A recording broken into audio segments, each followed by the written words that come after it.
Chapter 9. But all this I laid to heart, examining it all, how the righteous and the wise and their deeds are in the hand of God. Whether it is love or hate, man does not know. Both are before him. It is the same for all, since the same event happens to the righteous and the wicked, to the good and the evil, to the clean and the unclean, to him who sacrifices and him who does not sacrifice. As the good one is, so is the sinner, and he who swears is as he who shuns an oath. This is an evil in all that is done under the sun, that the same event happens to all. Also the hearts of the children of man are full of evil, and madness is in their hearts while they live, and after that they go to the dead. But he who is joined with all the living has hope, for a living dog is better than a dead lion. For the living know that they will die, but the dead know nothing, and they have no more reward, for the memory of them is forgotten. Their love and their hate and their envy have already perished, and forever they have no more share in all that is done under the sun. Go, eat your bread with joy, and drink your wine with a merry heart, for God has already approved what you do. Let your garments be always white, let not oil be lacking on your head. Enjoy life with the wife whom you love, all the days of your vain life that he has given you under the sun, because that is your portion in life, and in your toil at which you toil under the sun. Whatever your hand finds to do, do it with your might, for there is no work or thought or knowledge or wisdom in Sheol, to which you are going. Again I saw that under the sun the race is not to the swift, nor the battle to the strong, nor bread to the wise, nor riches to the intelligent, nor favor to those with knowledge. But time and chance happen to them all. For man does not know his time.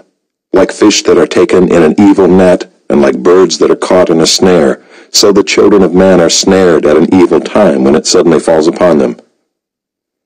I have also seen this example of wisdom under the sun, and it seemed great to me. There was a little city with few men in it, and a great king came against it and besieged it, building great siege works against it. But there was found in it a poor, wise man, and he by his wisdom delivered the city. Yet no one remembered that poor man. But I say that wisdom is better than might, though the poor man's wisdom is despised, and his words are not heard. The words of the wise, heard in quiet, are better than the shouting of a ruler among fools. Wisdom is better than weapons of war, but one sinner destroys much good.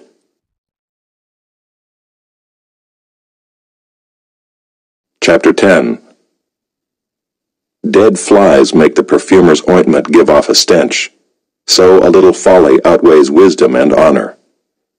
A wise man's heart inclines him to the right, but a fool's heart to the left. Even when the fool walks on the road, he lacks sense, and he says to everyone that he is a fool. If the anger of the ruler rises against you, do not leave your place, for calmness will lay great offenses to rest.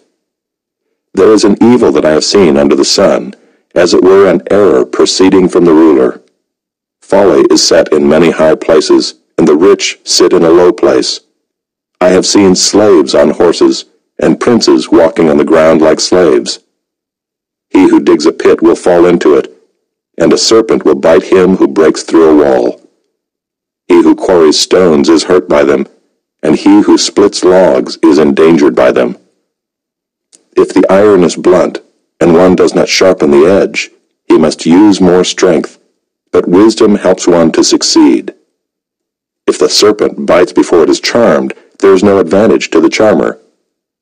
The words of a wise man's mouth win him favor, but the lips of a fool consume him. The beginning of the words of his mouth is foolishness, and the end of his talk is evil madness. A fool multiplies words, though no man knows what is to be, and who can tell him what will be after him? The toil of a fool wearies him, for he does not know the way to the city. Woe to you, O land, when your king is a child, and your princes feast in the morning. Happy are you, O land, when your king is the son of the nobility, and your princes feast at the proper time, for strength and not for drunkenness. Through sloth the roof sinks in, and through indolence the house leaks. Bread is made for laughter, and wine gladdens life, and money answers everything. Even in your thoughts do not curse the king, nor in your bedroom curse the rich, for a bird of the air will carry your voice, or some winged creature tell the matter. Chapter 11. Cast your bread upon the waters, for you will find it after many days. Give a portion to 7 or even to 8, for you know not what disaster may happen on earth. If the clouds are full of rain, they empty themselves on the earth, and if a tree falls to the south or to the north, in the place where the tree falls, there it will lie. He who observes the wind will not sow, and he who regards the clouds will not reap. As you do not know the way the Spirit comes to the bones in the womb of a woman with child, so you do not know the work of God who makes everything. In the morning sow your seed, and at evening withhold not your hand, for you do not know which will prosper, this or that, or whether both alike will be good. Light is sweet, and it is pleasant for the eyes to see the sun. So if a person lives many years, let him rejoice in them all, but let him remember that the days of darkness will be many. All that comes is vanity. Rejoice, O young man, in your youth, and let your heart cheer you in the days of your youth. Walk in the ways of your heart and the sight of your eyes, but know that for all these things God will bring you into judgment. Remove vexation from your heart, and put away pain from your body, for youth and the dawn of life are vanity. Chapter 12.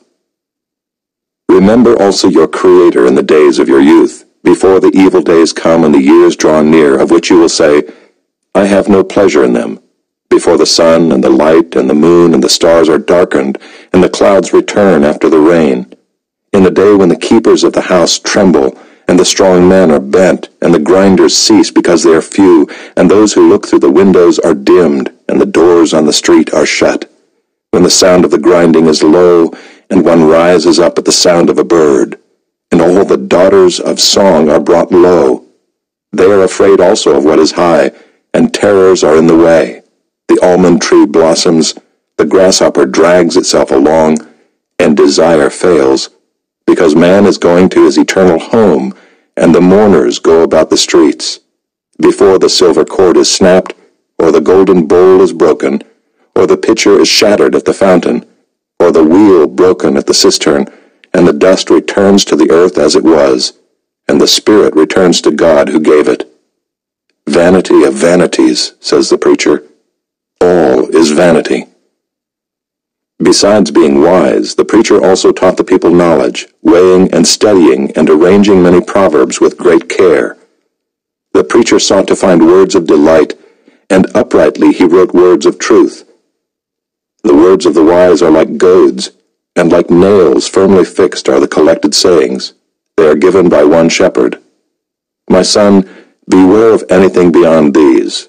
Of making many books there is no end, and much study is a weariness of the flesh. The end of the matter, all has been heard. Fear God, and keep his commandments, for this is the whole duty of man. For God will bring every deed into judgment, with every secret thing, whether good or evil.